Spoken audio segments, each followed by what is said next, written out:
Hey guys, what's up? George's back here again with another video, and we're gonna analyze a club game I played around 4 months ago, and it was a pretty interesting game where surprisingly I had the advantage for the whole game, even though I thought I had messed up the opening somehow. But I guess you will see how it went. So I was playing the white pieces, and I was rated 1968, and my opponent was rated 1928. So I started off with e4 like I usually do, and he played d6, the perk opening. Well, not actually the perk yet, because we actually transposed into something else. I played d4, and he played g6, which is now the modern defense, which is basically a modern way to play the game, where you're just going to use your bishops like this to put pressure on the center, and then eventually you're going to put enough pressure so that white has to make some sort of concession, like push and maybe lose a pawn, or you close the position and then you get some big kingside play, or you get queenside play. It's a very modern type of opening where you use your pieces to control the center rather than your pawns. So I played knight c3, which is the main move. I didn't really want to go for any queen's pawn opening games with c4 because I don't know those too well, and knight c3 is a very good move anyways. So here he played bishop g7, and there's two options you can do here, or well, there's more than two options, but I really think there should only be two options: bishop e3 and f4, and both of them are reasonable moves. F4 controls the center more, and bishop e3 is preparing queen d2, f3, and this common dragon Yugoslav attack you will see against a bunch of things. The English attack. I mean, this is very basic. So I play bishop e3 because I don't really like steadying theory that much, so I don't really bother myself with these unpopular lines like the perk. So he played a6, and I could continue with queen d2, f3, and look to kill him, but I thought since he played this opening, he probably knows it a little better than me. Probably he won't be killed like this, and I didn't really want to have a race down the board because I wasn't really too familiar with this opening, and after the game I got myself familiarized with what to do in this opening, so I just played bishop e2, which is a calm move, just preparing knight f3 and castles kingside, which is what my plan was basically. And he played b5, which is another good move. He's preparing to put his bishop here, and then maybe preparing b4. And so here I played queen d2, which is kind of confusing why you would put your bishop on e2 and then play queen d2. Isn't this just a waste of a move, because if you're gonna play f3 and castle? So yeah, this plan was probably not very good, but this opening is not really the most challenging opening, so white is apparently still better. So you play bishop e7. The engine doesn't really like bishop e7 that much. It thinks knight f6 is better, and the engine really does not like the modern defense. It thinks that black should really just be playing knight f6 and transposing to the perk. But he played bishop b7, and I played f3. Now I was thinking that this plan makes a little bit more sense now that the bishop has committed to here, because it'll be striking at these things, and if he wanted to break them up, he'd have to play something like f5, which is very weakening. He'd be advancing on both flanks of the board, which is not a very good plan. Or he'd have to play d5, in which case I'd just close up the center with e5, and this bishop will be bad. So he played knight d7. It's preparing e5 or maybe c5, whichever one he likes better. And so here I didn't really want to castle queenside, because he would go here, and I'd probably go knight a4, and I just didn't like that position very much. So instead I went for the engine's favorite move, which is knight h3. I had two plans, either to go to g4 with threats here, and maybe in the future I castle and play f4, f5, but this f3 move didn't really make a lot of sense to me with pairing with bishop e2. So my other plan was to go knight f2, knight d3, and then the knight is pretty powerful from d3 controlling these squares. So he played e6, which is actually an inaccuracy, because e6 is kind of just a waste of a move. Maybe you should just go for this immediately, and then there's still some stuff in the air. I mean, this position has actually been occurred before, which I was surprised, because this setup doesn't really look too solid, putting all your pawns on light squares and then moving your bishop. And also with this English attack setup, usually you rush these pawns down the board.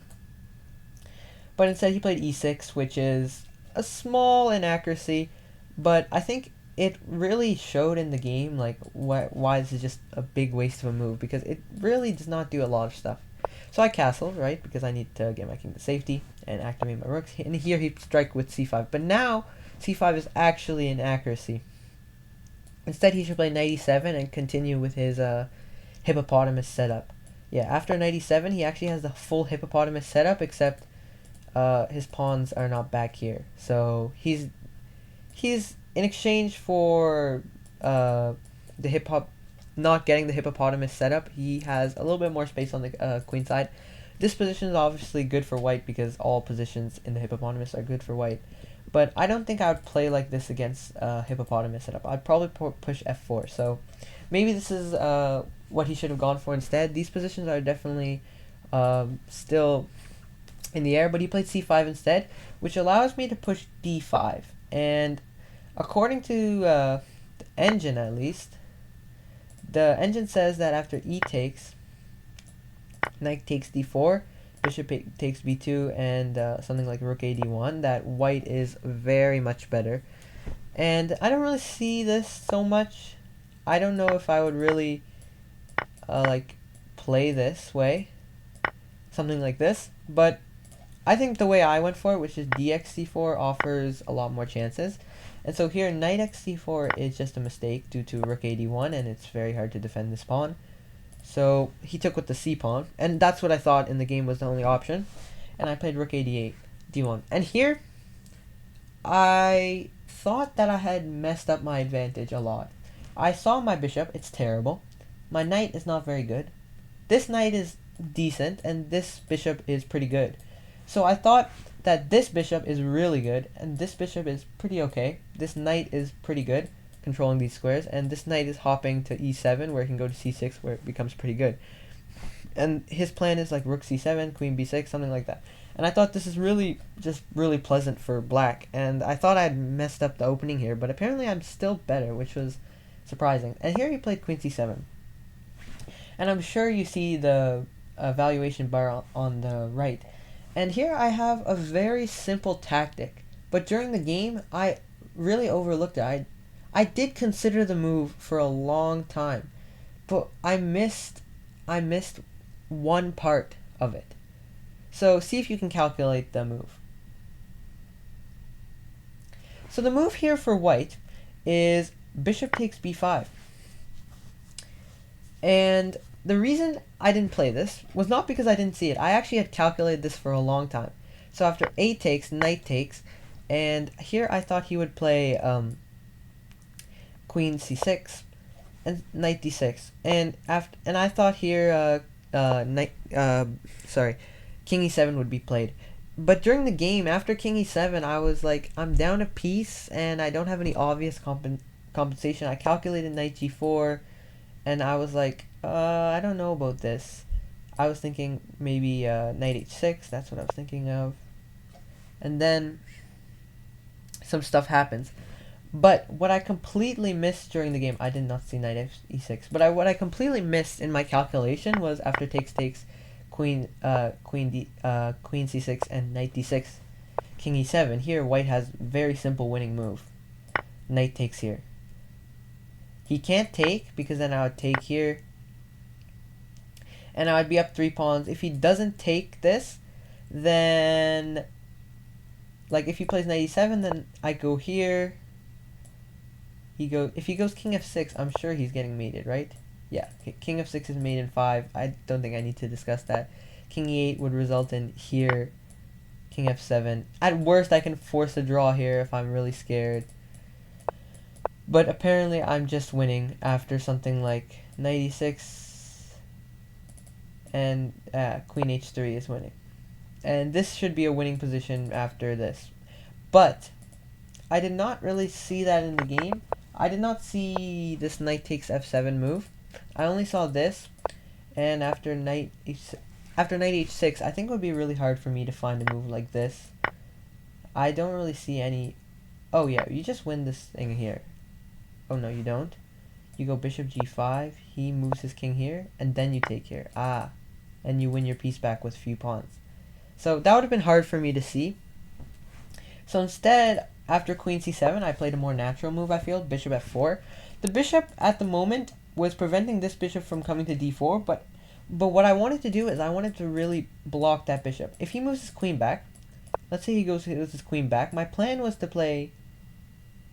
Now bishop takes b5 is apparently way more winning. I didn't plan that. I was planning to play e5 here.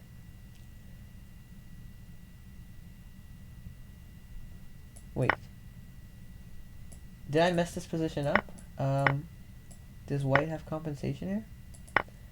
No. But I was, instead, I guess, I was planning to go knight f2, and then maybe go to d3 and play e4. But I just really did not want this bishop coming here. And here we'd have equal position, right? Because he'll play like knight e7, and he'll have all his pieces developed, and I'll have most of my pieces developed, and it should be around equal. White engine gives +1, but I think that's pretty objective, as I don't even think black controls much more space.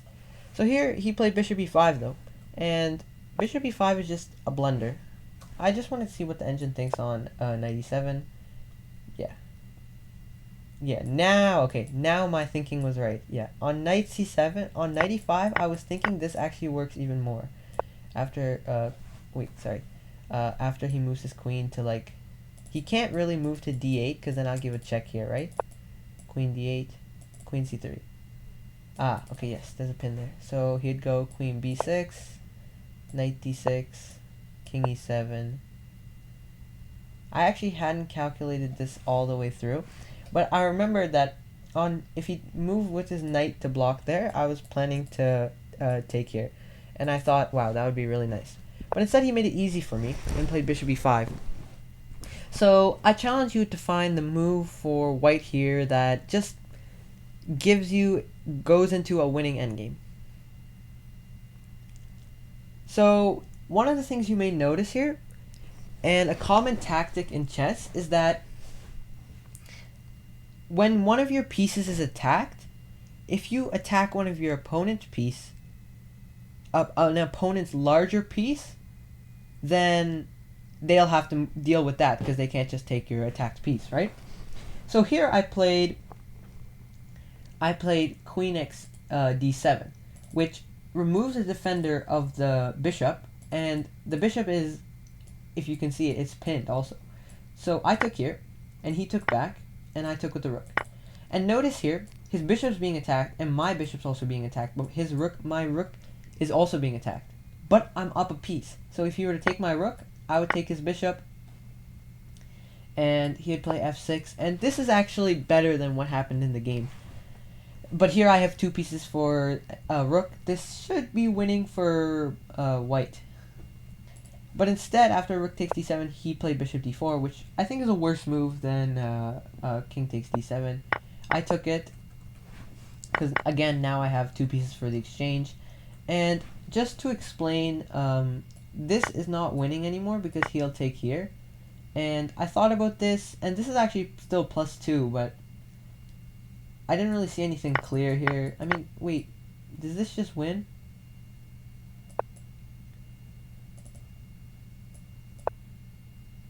Wow, I can't believe I missed this also simple win. But I got a better win. So I did this, and we got to this position after takes. And I told you why he should have taken with the king. So he took the pawn. And so if I were to move my knight really has nowhere good to move. So all these squares are kind of taken except for b1 and d1, and my knight didn't really want to go back, so instead I played bishop e5, counter-attacking his rook. And so here I thought he could go down a piece, I think. So if he took here and I took here, and he played this move, b takes c3, king f7, e5. e5 is the crucial move, and I thought, in the game, I thought maybe he's trapping my piece, but no, he's not really, because I can always have e5, and also I might be able to play yeah. So I just have e5, but I wasn't so sure about that in the game. But instead, he played f6, which is a better move, and I took on d4, and he played e5 and bishop e3, and so now the rest of this game is a really good example of how to take advantage of the two minor pieces against the rook. So in this position, it's +5 actually, but if you put a position where at the start of the game where a player is just up a rook, that the player people would much rather have that position where they're just up a rook than this position. This position is objectively not +5. I would say this position is like +3, +2. It's really, it's not an easy task to win this, not at all. So he started off with rook d8, getting his rook to the open file. This is pretty natural. And I played rook d1, and here he played knight e7. Actually, I think he played knight e7 first. Yeah, he played knight e7 first, but it doesn't matter because this is the same line, and I took. Played knight f2. Notice my knight really had no future on h3, so my plan was to go knight d3, bishop e3 check, knight c5, and play a4. And that's basically the entire plan that I did. I completed all of that plan, which was probably because my opponent kind of did nothing. So what he probably should do here is maybe play king d7 and try to really stop that plan. I would play here, and maybe he would play like rook here, knight c5 here, something like this, to just annoy my plan a little bit. This would have been harder to face than what he did in the game. But after knight e2, he did h5. His plan was to explode the king side, but opening up the position I don't think was very helpful for him. But actually, maybe his idea was to trade pawns, because that would be helpful for him, because with less pawns on the board, my bishops can't really target both sides as well. So h5 I don't think was a very good move, but I played knight d3. I'm planning to go bishop e6 check and knight c5, just really plant my pieces into his position. He played g5. Again, I don't think this really does much, and I gave the check. I didn't really want to play knight c5 right away because I thought my bishop on this square would prevent a5, after you will see my other plan, which was a4 and then knight a2. So I played bishop e6, king e8. This is the best move. If he played king c7 here, king c6 takes.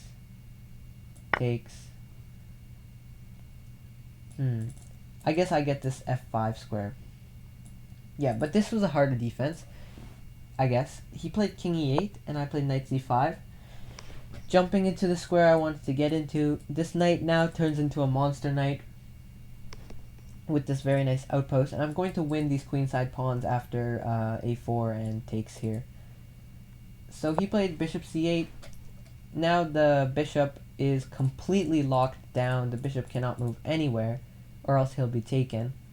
So now, not only is my knight a monster, his rook is bad, his knight's bad, his bishop's bad, his knight is bad. There's absolutely no compensation now for the piece. And now this +5 position I think is a lot more obvious than the other one.